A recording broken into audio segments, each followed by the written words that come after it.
Speaking of things that girls don't like, Toto.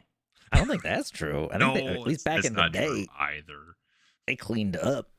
They cleaned up so much. You saying Toto fucked? Oh yeah. Oh, like beyond. Toto This fucked. is how much Toto fucked. There's a Frank Zappa song that makes a reference to someone hooking up with a band, and then he's been like, I don't know if it was Toto or some other.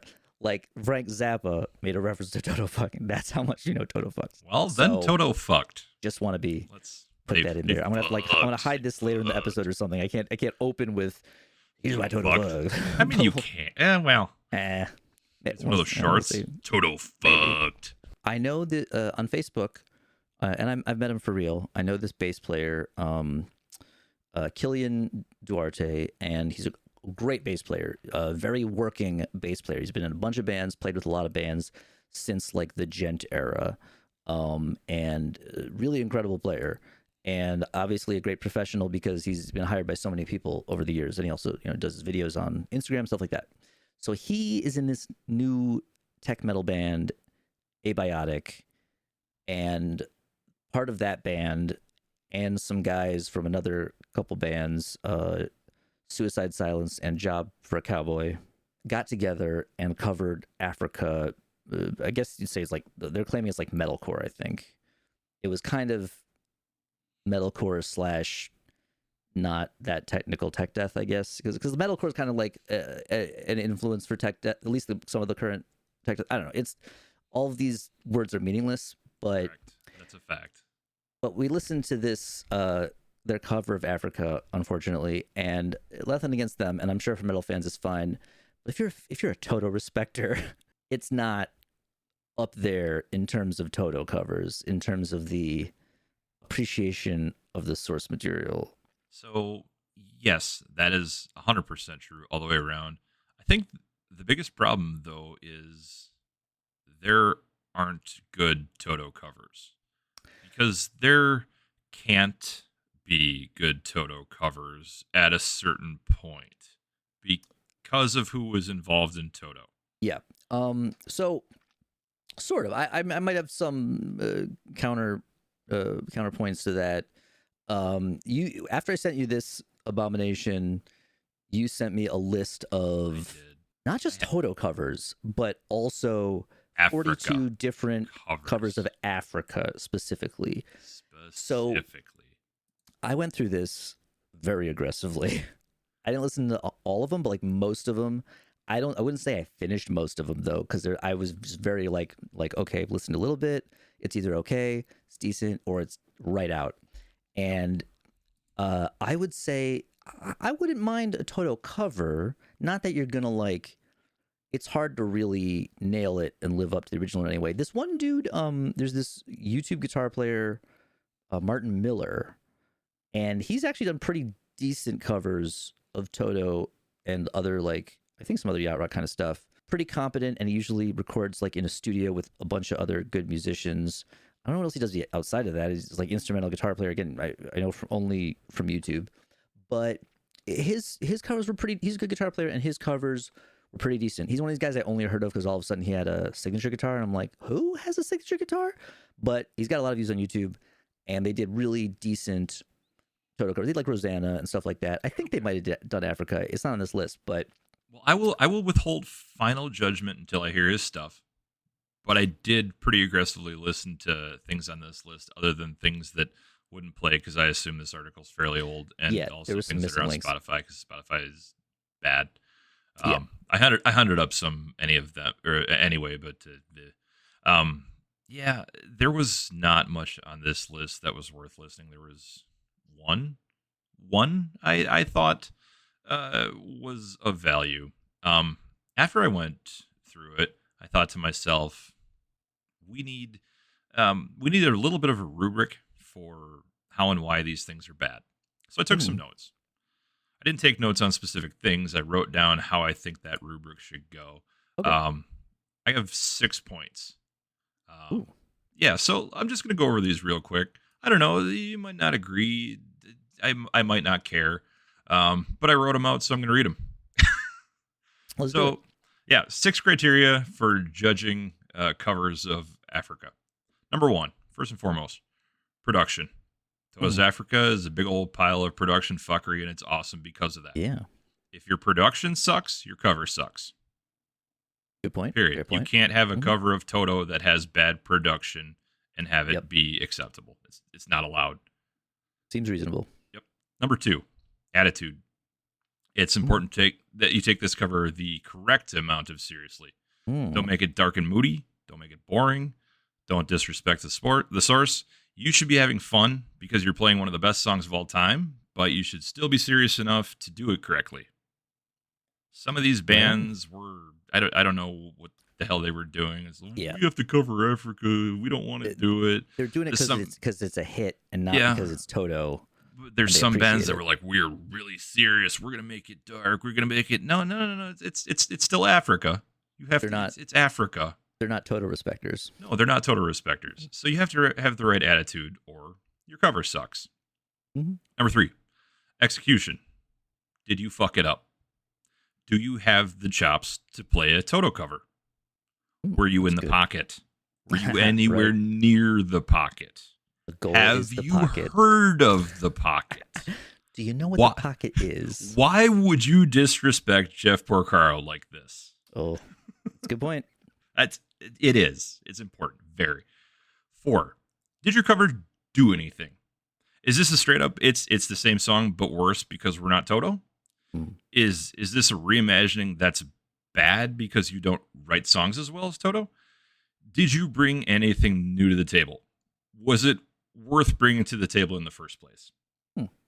What was this cover for?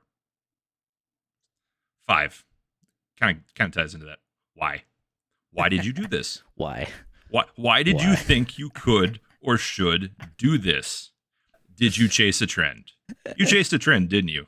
How dare you? Oh, that's a very good point. 6, are you Weezer? Fuck you, Rivers. Fuck you for Weezer. Yes.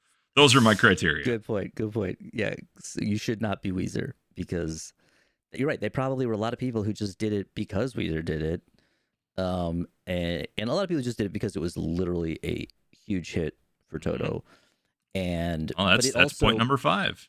It's very much a Toto song that is big enough that people know it and don't even know it's Toto. Like I remember back before I was even really listening to a lot of Toto, we used to do it at karaoke, and so would a lot of other people. And several of these songs, that was my note, is like sounds like karaoke Africa. Especially when you get certain phrasing wrong, certain cadence. That's the word I was looking for. Thank you. Excellent criteria. I agree completely. We are Toto respecters. Exactly. But my thought during this was, in terms of like criteria and rules and such, is that honestly, after this list, the rule should be don't cover Africa. Just don't cover Africa. That's the gist of it. Yes. There was one here that I thought was okay. I don't want to spoil it. Don't spoil it yet, because I have a lot of notes on ones I thought were not okay. Yes, most of them. I don't have problems covering Toto. I think that you need to do one of two things though, because I agree with all those criteria, and lots of, if you don't meet, like, I don't know what it's got to, like, how many of those criteria need to be on the right way for it to pass. Like it needs to, like, you know, like in the DSM, usually then it's like if you have like 5 or 6 of these traits, you have whatever disorder. How many traits of a good cover Toto song do you need to like qualify, or vice versa? How many bad to like disqualify? Like, well, so we have 6 points. Honestly, one is pretty specific to a pretty specific cover, so maybe that doesn't hold true across all. Right, and it might to a little bit. Some of them might be inspired by it. They weren't all necessarily like stated as positive or negative, so maybe 6 should be like, don't be Rivers Cuomo. Like you phrase them in the form of a question usually, but these you're right. These were not pass fail criteria. That's okay. These were questions that we have to ask. You didn't know I was going to demand that it be made into the form of a psychological disorder. Like, but it might be, because I mean, that later. If 43 bands, including Abiotic, have covered Africa, here's where I'm going to look at it. If musical you came disorder. out favorably on 3 out of 5, your cover is not like a war crime. It's probably bad still, but it's not. You're not like Pol Pot. The Pol Pot of Toto covers. Yeah, that sounds good. I like that. Yeah, if you pass half of them, including not being Rivers. Well, maybe that's like a bonus almost. I don't know, because a lot of people will pass not being Rivers Cuomo, or maybe it's like a free space in bingo. Yes, that's exactly what the free space for everyone but Weezer, which is important. Actually, that checks out perfectly. Yeah, and also if you are Weezer, you're just automatically disqualified. It doesn't matter. Not that they pass any of the others, but it doesn't matter. No, they sure as hell did. Because that was really bad. It was terrible. And it was literally just because some fan like was trolling them to do it, and they're like, "Moo." My note for Weezer was OBV, like obviously, like just I'm not even gonna write more than 3 letters. You know it's bad. Yeah. Right. So I'll start going through some of my my notes, the ones that I found notable, and then chime in if you have. Yeah, I didn't take specific notes on any of them. I kind of remember most of what happened to. I gave him approximately 2 listens. So, yeah, I should be able to speak off the cuff on most of them pretty well. I didn't even give most of these one full listen. So they weren't all full. A lot of it was, okay. Oh, yeah, this again. No. It's like someone was just like, you're done. Nope. Yep, out. Correct. Like I'm bouncing. Oh, God, yeah. So we start with Matt Heafy, a guy from Trivium who's also a streamer. And I respect to like doing the streaming thing and like apparently taking song requests and stuff. Yeah. But that's also what this sounded like. Someone was like, do Africa. And it looked like he looked up the chords and played them and then like sang. I mean, he knew the song enough, but he also did he did it with the karaoke phrasing. This failed on production, attitude, execution. Did your cover do anything? Just no backing track. And the why is because I guess someone probably asked for it. Right. And that's not a good reason. Maybe gave him money, but not enough to justify the abomination. It was half-assed. The tones were very bad and very inappropriate for Toto. And I like Matt. I like what he does. Like you said, this is awful. But wow, he's I'm not a fan. But it's fine. It's fine. Look, again, respect is a streaming effort. Well, maybe respect is a better word for it. Yeah, I don't. I'm sure as a guy, I don't have anything against him personally. Yeah, just his band. Matt Heafy, Weezer, Chris de Burgh. Well, hang on. We're glossing right over Weezer, and I feel the need to be a little bit angry about it for I just didn't write anything down because I was just like, no, it was what you did, Matt Heafy was the first one, and then they hit us with Weezer right away. Yeah, and I just want to reiterate, criteria number 6 is an automatic fail. Are you Weezer? Yes, unfortunately they're Weezer, so they can go all the way to hell. Weezer fans, get at me. I want to hear it. Bring it on. You suck. Your band sucks. Go away. I liked one Weezer album when I was 14. Everybody liked Hash Pipe. Oh, it's so didn't heavy. Like Hash Pipe. I fucking actually that's why I stopped listening to them. I heard Hash Pipe and I was like, no, fuck this shit. The Blue album, I was like, okay. I didn't actually. I guess I just missed the next one. But whatever. I never liked any Weezer. I'll straight up say that. I was also 14 at the time, and then I saw them in I think 2000 with Mertz, with your roommate. But Tenacious D was opening, and Tenacious D a good thing solid. To go see. It's just a unfortunate pairing. And I saw a Weezer play all like the songs I gave half a shit about, and then that was it. And I was like, I never need to hear Weezer again. And then I never did that bullshit for however long, and so it is very funny to me that there are like people my age who are still like huge Weezer. And I think because they think they're like the more, because I remember I think they think it's more serious than like Blink-182 or Green Day, but it's really not. It's just and even if it is, what does that do? And more tired and depressed. More serious than Blink-182. Yeah, okay. Well, Blink-182 is distinctly not serious. Right, but also like they have brand new music, and it's not very good. Musically, it's almost exactly the same like level of competence and quality and whatever. I just wanted to cuss at Weezer a little bit more because I hate Weezer. Fuck you, Weezer. Fuck you, Rivers. Sorry. Absolutely, it's always welcome. Always welcome here. So, all right. So Chris de Burgh. Oh my God. Not the worst, but probably because he's from the right era. But this is a contemporary. This is a contemporary. Right, he's a contemporary because he's the singer of. At the same time, the problem was this was a cover that didn't do anything, right, at all. True, and I agree. I had the same. Sorry, go ahead. No, well, yeah, it didn't do anything. Not even a little bit. This was, and this is a guy who had access to pretty much the same kind of production facilities. This is a contemporary. He was in the era. He failed on the production with pretty much the same production facilities. It didn't sound very good. The attitude, he sounded like I don't know. He didn't want to do this. I don't think this.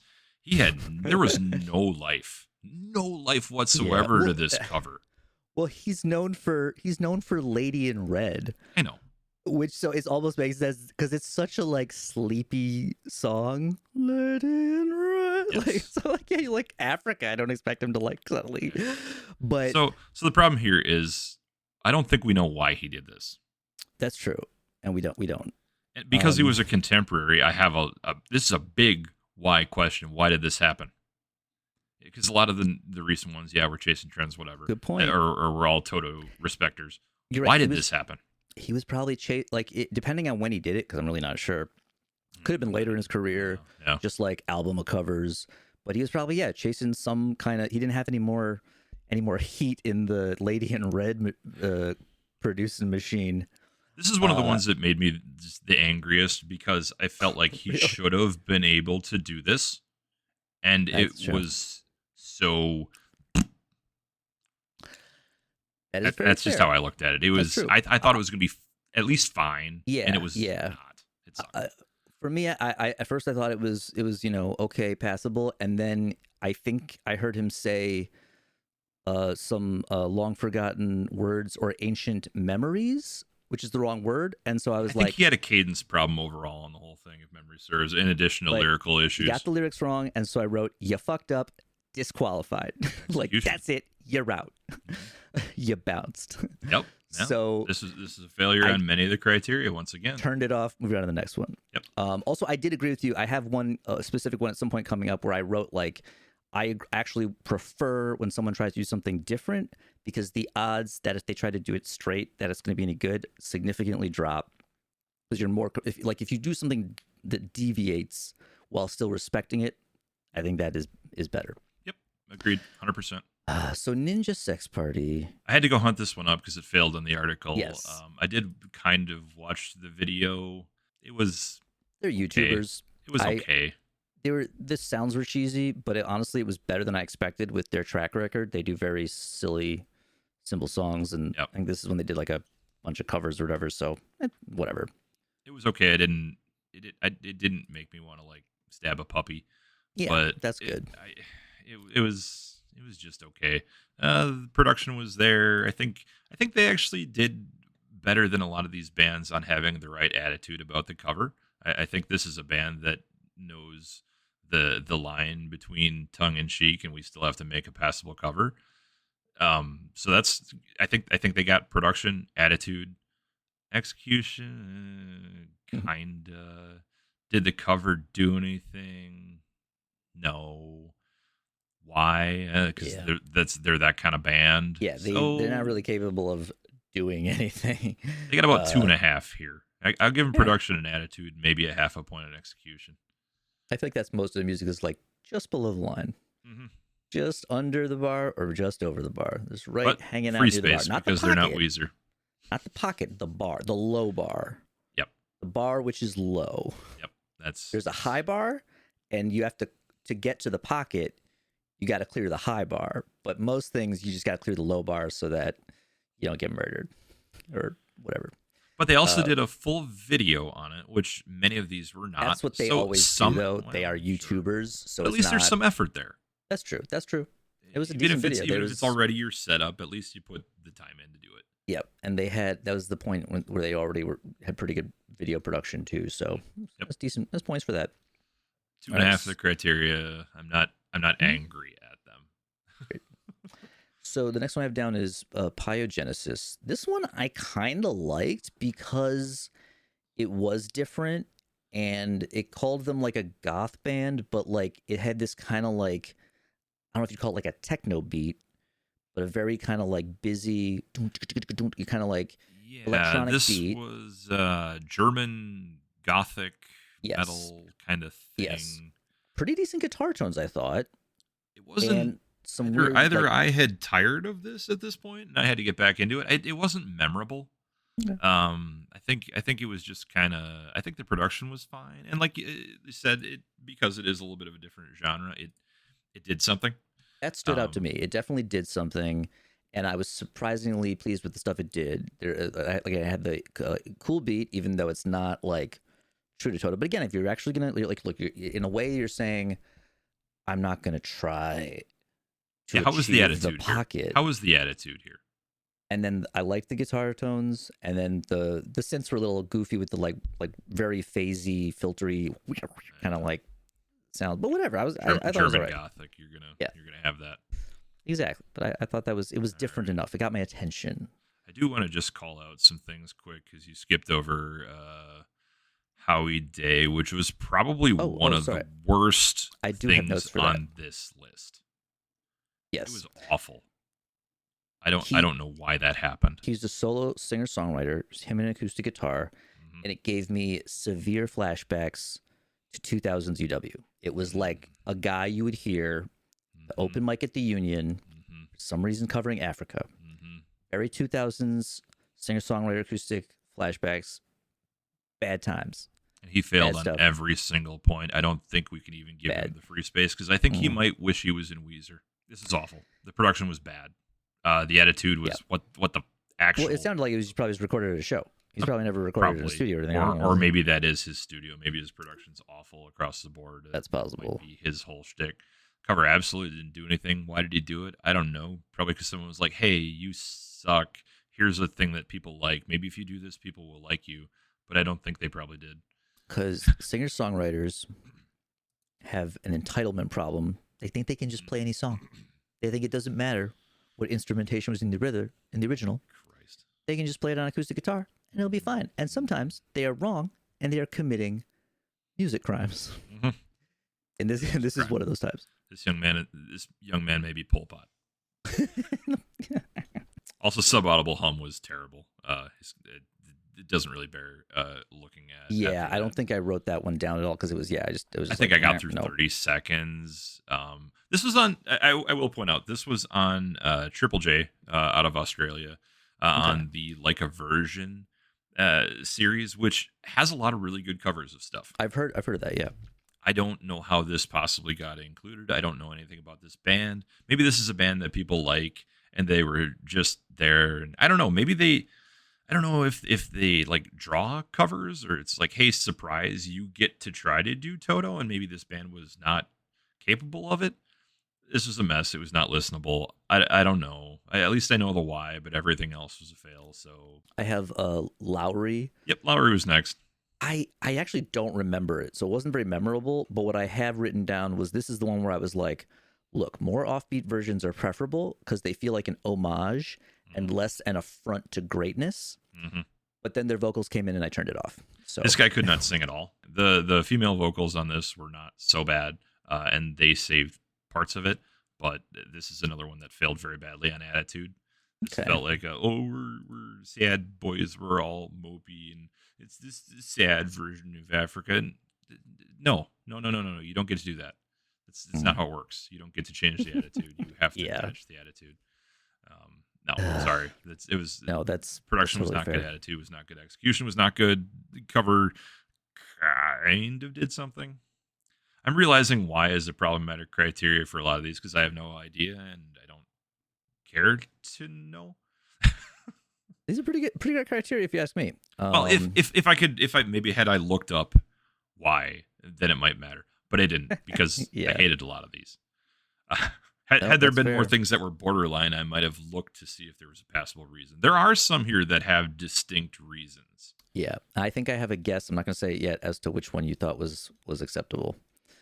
We'll get to that. Okay. You might be wrong. You might actually be shocked. I think you're going to be really shocked. Well, if you're saying that, then I'm almost certainly wrong because the one I thought might be okay was probably for like semi-obvious reasons. Hackney Colliery Band. It was just some instrumental. Literally, cares pointless horn band cover. Yep. It's like a whole genre now, and I'm always just like, look, I'm glad all these horn players are getting work, but no, thank you. Yep. Like I'm not interested. Nectar, this might have been the other one you thought I might have been into. This was the one I was going to say because it literally had Nectar is like a prog band I've never heard of. Yep. But literally It had Bobby did the Kimball on vocals. it, and keyboards from Patrick Moraz, who apparently is in Yes. He's not Rick Wakeman though, so he's like a different keyboard player. Yep. From Yes. Who? So the problem with this isn't Rick Wakeman. Not that the execution wasn't there. It was that. Well, no, that's not true. It's not that the band didn't execute. It's that this had bad Bobby Kimball.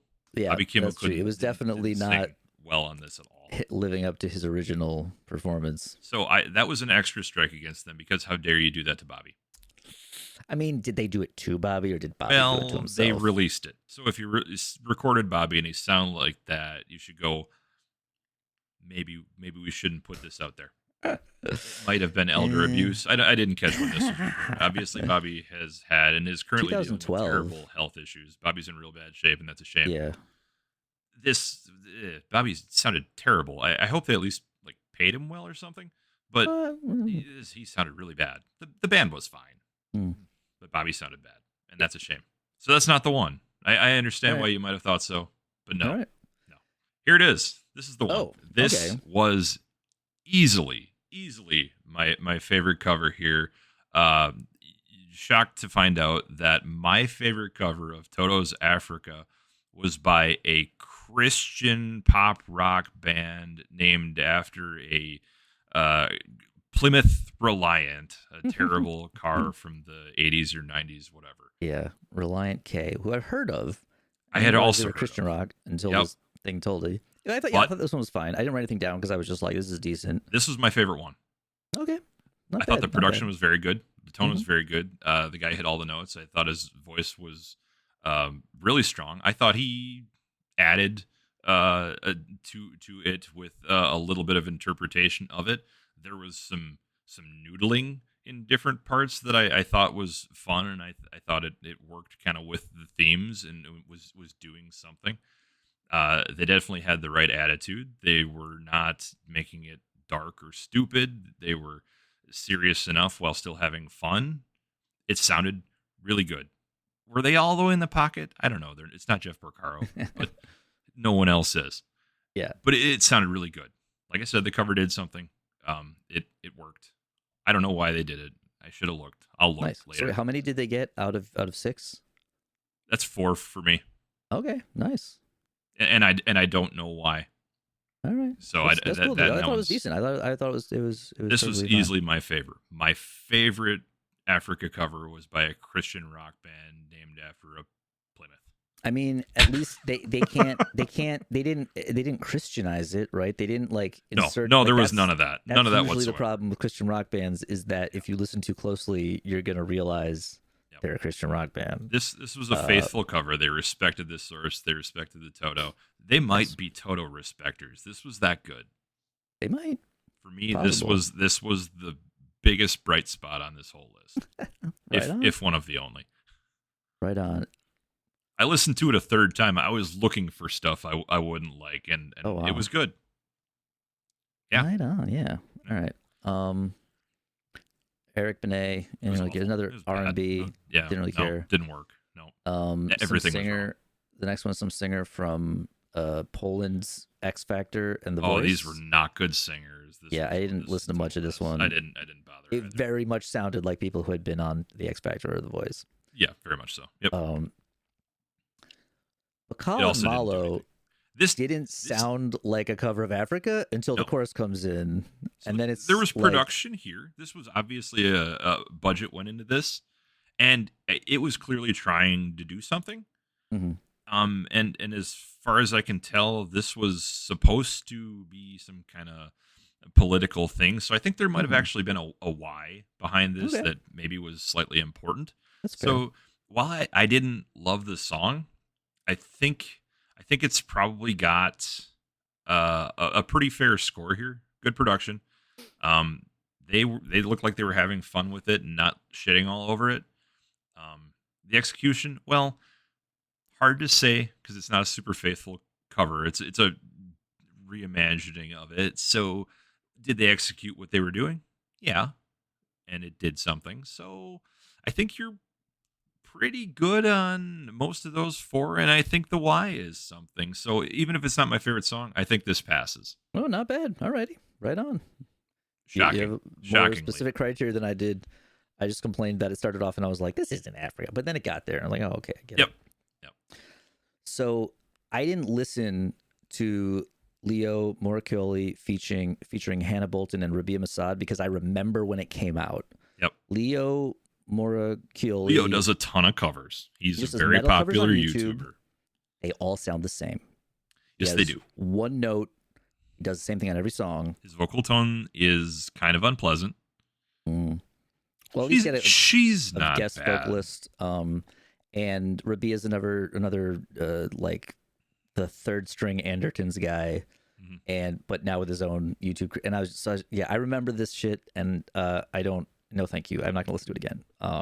The one thing this did that I thought was at least a little interesting was after it was like, oh, the video's over. Oh, surprise, psych. And then they did like a very heavy approaching blackened kind of version of it. And that was, well, it was interesting. It did something with it that wasn't awful. It also helped that no one was singing all that much during that. Like we said, Leo can't sing all that well, but that was okay. Other than that, it's just another one of his covers, and he's done a million of them. Yeah, exactly. They should be better with how many he's done. That was my issue. It was just like, I mean, again, I didn't hear that end part, so maybe I should give that a listen. But like the rest of the song, it was like every other thing he did, where it never seems like he tried to do anything interesting. He was just like, I have metal guitar, I do the riff as simple as possible and play a song that people know. He's the multi-instrumentalist. Again, I play the drums, I play the guitar, I play all the instruments. But they're all very, very straightforward. Yep. No pocket here. Yeah. So all right. So I only have notes for one more. Okay. The Zoe Tigolo was bad. The Justin Moriello was bad. We had for some reason several that were like chip tunes. Oh yeah, the 8-bit one was at least like I thought these really failed the why. Yeah, like why did you do this? Because that's just what they just like. Oh, here's a song. I will chip tune it. Is whatever. This list started getting really, really unlistenable. I had heard the Andy McKee version before. I've heard of his stuff. He's not like unlistenable, but this was extremely boring and didn't do anything. Yeah, it's like, why did you do that? I kind of give up at this point. Oh, you know what? I like E-Rock. This cover didn't do anything. Which was one you had some notes on.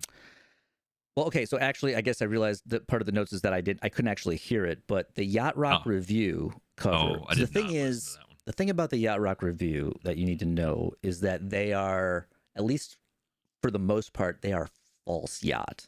Correct. They are truly false yacht.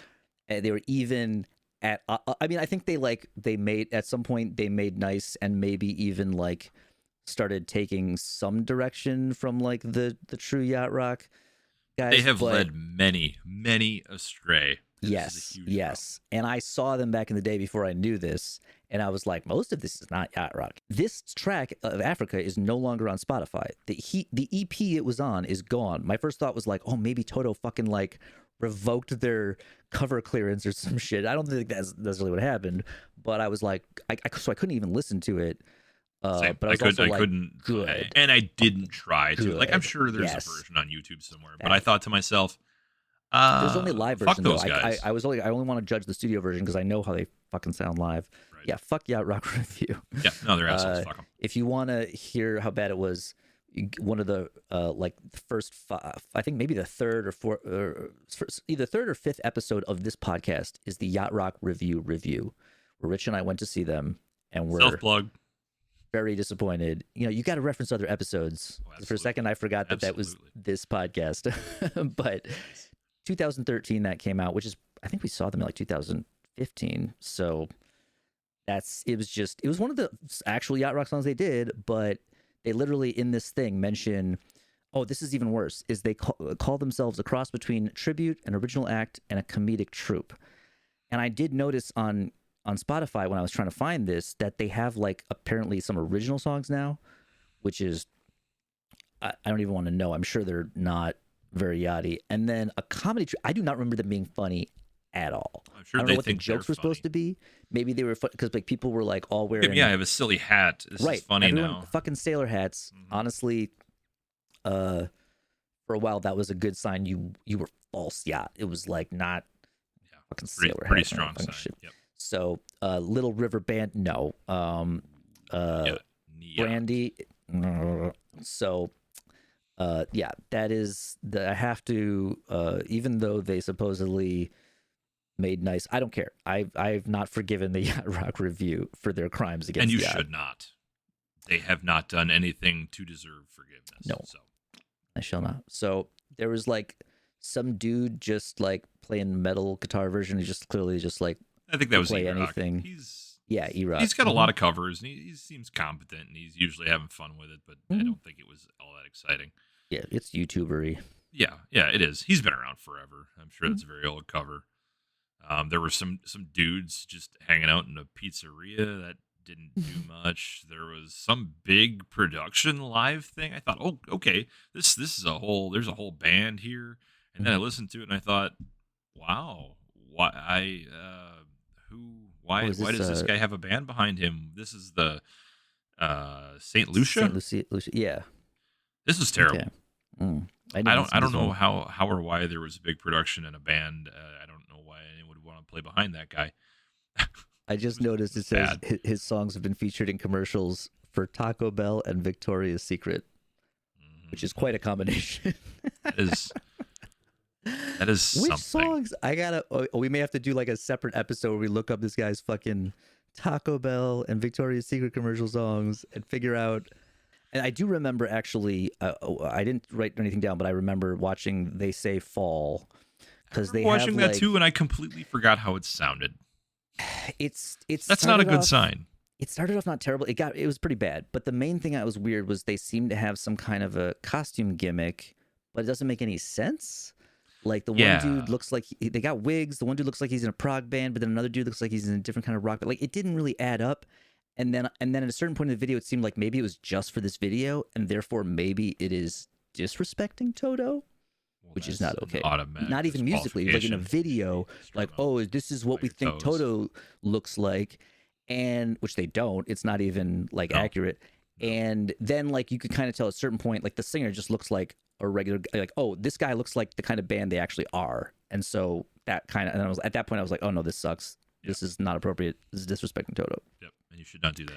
Yeah, and strung up by the toes. I had enough. Yeah, and then everything else on those lists is just kind of so. But we covered a lot here. Just there's so many other Toto songs. If you must cover Toto, there's so many other Toto songs you cover. Some which are not. Hold the Line. Yeah, Hold the Line. Hold the Line is probably your best bet to cover. It's a very straightforward rock song. You should cover Hold the Line. I would appreciate more obscure Toto covers. I would too, but I worry that people would fuck them up very badly. They would. But there are probably some that are a little easier. Like I've even tried to go like, what's more pull offable Toto covers? There's got to be some like pull offable, but worth it is the question. Yeah. Right. Like, so I have favorite Toto songs that sure I'd like to hear more of favorite Toto songs, well, that's but I true. don't want to hear worth it. Bad. I don't want to hear someone do I'll Supply the Love and not have an iota of groove or pocket, because if you do that, you should get fired into the sun. Yeah. And I don't want to hear someone do Mushanga. You have not supplied the love. And just be like, whoa, I'm an acceptable drummer. I can make Mushanga work, and you can't.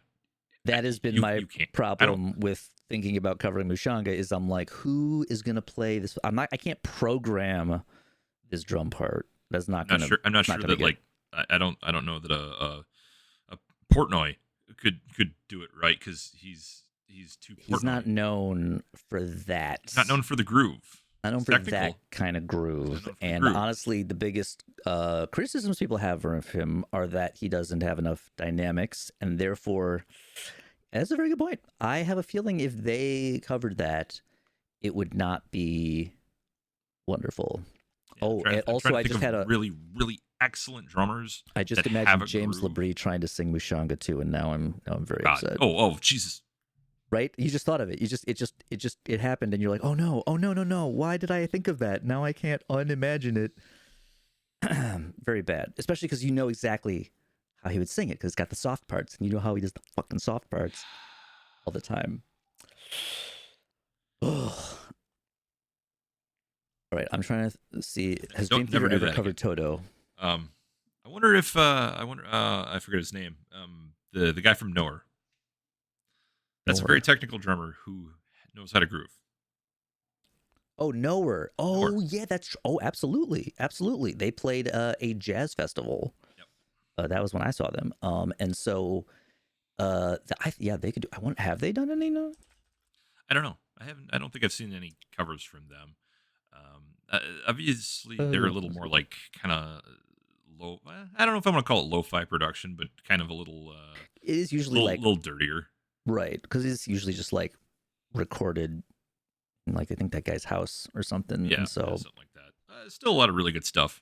And if I thought there was a drummer, just a current one that I kind of know of that I would give a chance, he would certainly be one of them. What the hell's his name? I can't. Lewis Cole. Lewis Cole. Ah, there it is. Mm-hmm. Yep. Yeah, he's really good. Apparently, Dream Theater has never covered Toto. Good. Which, you know what? Well, wait. Let me take that back. Other than on When Dream and Day Unite, because that album basically is their album that sounds a lot more like Toto, and they should have kept more of that and a little bit of images and words, but they didn't actually cover them. So, all right.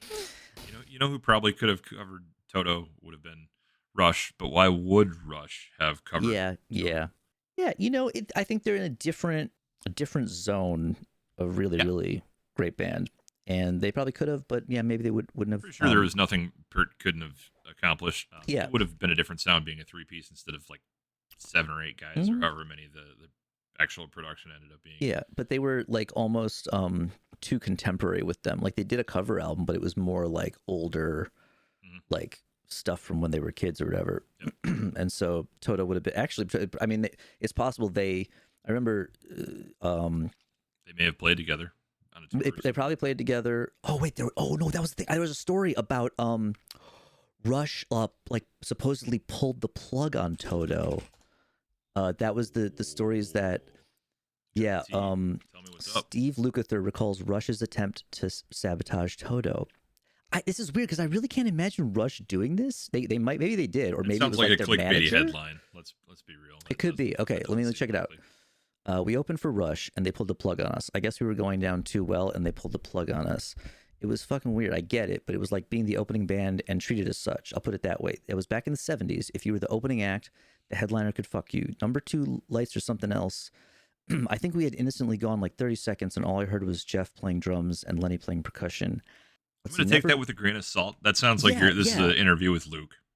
It is. Luke. And I really don't see, I could be wrong and maybe, but like they don't seem like that's their personality. It's like if anything, either there was literally just a power failure and he blamed it on them, or like someone in management, someone in the crew, someone tripped over a power plug. I don't see Rush being the type to be like, they sound too good. Like, no, their Rusher's going to be like, rock on, guy, like good job. Like it's unfortunate because this is probably maybe that's why they weren't buds. Rush and Toto could have been. You have to take everything that Luke says in every interview. That's true. That's true. A fair amount of salt. Both. It's his personality. It is what it is. Both because his personality, he doesn't have an amazing sense of humor. He's not crazy about yacht rock, and despite helping birth it, and he did a lot of drugs, as he talks about. So he was probably, he may have had a gut reaction to that situation. But see you next time, everybody. See you next time. Like and subscribe. Leave I think a rating and a review on Apple if you use that, because that's the thing that's good for podcasts, I've been told, or at least it used to be. I don't know. I'm trying to figure out. Yeah, and no, definitely leave your Weezer hate. I welcome it. Oh yeah, I will laugh at you. I will enjoy it. That will be fun for me. So please do it. Thank you. Right on. Bring it. All right, I'm turning it off now.